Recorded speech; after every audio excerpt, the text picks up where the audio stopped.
You know, I wasn't supposed to be here today. Statistically speaking, I should be dead. The doctors told me I had a 15% chance of surviving that night. 15%. Those aren't good odds when you're lying on a cold hospital floor at 3 a.m., clutching your chest, wondering if the last thing you'll ever see is the underside of a cafeteria table. My name is Robert. I'm 58 years old now. But the story I need to tell you starts 6 years ago, when I was 52 and convinced I was invincible. This isn't one of those I learned to love Kale redemption stories. This is about how I systematically destroyed the only body I'll ever have, and how I didn't realize what I was doing until it was almost too late. And if you're sitting there thinking, I've got time, that's exactly what I thought too. Spoiler alert, you don't. Let me paint you a picture of who I was at 35. I was unstoppable. I could pull all-nighters and show up to work running on nothing but coffee and ego. I could eat an entire pizza at midnight and wake up feeling fine. I could skip the gym for 3 months straight and still look decent enough. My body was this miraculous machine that just kept working no matter how badly I treated it. And I treated it terribly. See, there's this thing that happens when you're young. Your body lies to you. It tells you you're invincible. You can smoke a pack of cigarettes and your lungs don't immediately collapse. You can survive on fast food and energy drinks, and your heart keeps beating. You can skip sleep, ignore pain, push through exhaustion, and your body just adapts. It compensates. It forgives you. So you start to believe the lie. The absence of immediate consequences feels like permission, like a green light to keep abusing yourself. I remember my father telling me when I was 25, Robert, your body keeps score. Every cigarette, every sleepless night, every meal you skip or binge, it's all being recorded. And one day, the bill comes due. I laughed at him. I said, Dad, I've got it under control. Famous last words, right? At 40, I start getting these little warnings. Nothing major, just hints. Heartburn that wouldn't go away. I'd blame the pizza and Papa Tums, winded after climbing stairs. I'd tell myself I'd start going to the gym next week. Back pain after sitting at my desk. I'd buy a fancy chair, another 10 pounds.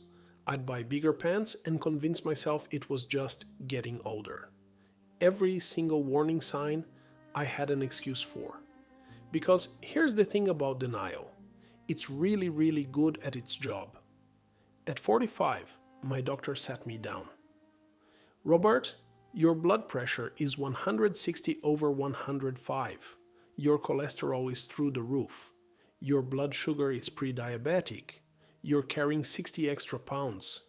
You need to make serious changes. I nodded. I said all the right things. Yeah, absolutely. I'll start eating better. And you know what I did? Nothing.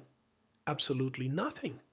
Because in my head, I was still that invincible 35-year-old. The warnings felt abstract. Blood pressure is just a number, right? Pre-diabetic means I'm not diabetic yet, so I still have time. I was waiting for the big catastrophic event before I take it seriously. Well, I got my catastrophic event, March 17, 2019. I was working late, drinking my 7th cup of coffee that day. I'd skipped lunch. Dinner was a bag of chips from the vending machine. Around 11 p.m., I started feeling off, this pressure in my chest. Not pain exactly, more like heaviness, like someone had put a weight on my sternum. Probably just indigestion, I thought. By midnight, I was drenched in sweat. The pressure was getting worse. Then I felt it, pain radiating down my left arm, someone squeezing my heart in a fist. I knew what this was, but even then, I spent 20 minutes convincing myself it was something else. Anxiety, panic attack, bad burrito. Wait, I didn't even eat lunch? The thing about a heart attack is that it doesn't feel dramatic. It feels almost mundane, like really bad heartburn mixed with the worst anxiety of your life. Your brain keeps trying to convince you it's not happening because the alternative is too terrifying to accept. I finally stumbled to the break room. That's where I collapsed. That's where Jennifer from accounting found me 20 minutes later, barely conscious, my phone still in my hand because I'd been too proud to call 911. The last thing I remember before I passed out was thinking, I'm 52 years old. This wasn't supposed to happen yet. I woke up 3 days later in a hospital bed with tubes coming out of places I didn't know tubes could go. The cardiologist didn't mince words. Mr. Thompson, you had a massive heart attack, a widowmaker. We performed emergency surgery. You had a 95% blockage in your left anterior descending artery. Your heart was running on borrowed time. He paused. You're lucky to be alive. But this didn't just happen overnight. This was decades in the making. Every cigarette you smoked, every meal you ate, every night you didn't sleep, it all added up. Your body was screaming at you for years, and you didn't listen. He was right. God, he was so right. I thought I was invincible because I hadn't died yet. I thought the absence of disaster meant I was doing okay. But your body doesn't work that way. Your body will take abuse for years, sometimes decades, before it finally says, enough. It's like a dam with tiny cracks. Water keeps seeping through, but the dam holds. So you think the cracks aren't a big deal. Until one day, the whole thing collapses. The dam had been failing for years. You just weren't paying attention. Recovery was hell. The chest pain, the exhaustion, not being able to walk to my mailbox without feeling like I'd run a marathon.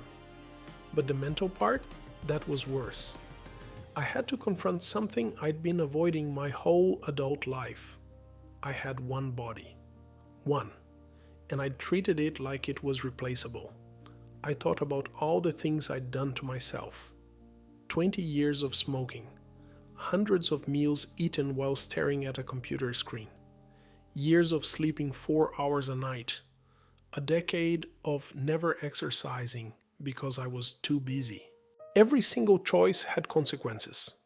The bill had come due, and I'd nearly paid with my life. Lying in that hospital bed, I realized I had abandoned my body long before it abandoned me. I'd neglected it, ignored it, abused it, and I'd done it all while telling myself I was fine. I had time. You know what the cruelest part is? I actually did have time. I had decades to make different choices. The problem wasn't that time ran out. The problem was that I kept thinking I had infinite time. When you're 25, 52 feels impossibly far away. When you're 35, you think, I'll get serious about my health in my 40s. When you're 45, you think, well, I've made it this far. Clearly, I'm doing okay. And then you're 52, lying on a break room floor, wondering if you're about to die. Time doesn't warn you when it's running out. It just ends. And suddenly, all that time you thought you had, it's gone. My daughter was 15 when I had my heart attack. She found out her dad was in the ICU while sitting in algebra class. For 3 days, she didn't know if I was going to live or die. She told me later she kept thinking, my dad is going to die because he couldn't be bothered to take care of himself. She was right. That's exactly what almost happened. I'm 58 now, 6 years post-heart attack. I take 17 pills a day. I have a scar down my chest that serves as a permanent reminder of my stupidity. I get winded easier than I used to, but I'm alive. I'm alive because I got lucky, because Jennifer happened to come back to the office, because the ambulance got there in time, because of 1,000 little things that could have gone wrong but didn't. Here's what I wish I could tell my 35-year-old self. That body you're in, it's not a rental. You don't get a new one. Every cigarette matters. Every meal matters. Every hour of sleep matters. It's all being recorded. The score is being kept. You're not invincible. You never were. Your body is just really good at compensating for your bad decisions. But there's a limit. There's always a limit, and you won't know you've hit that limit until you're past it.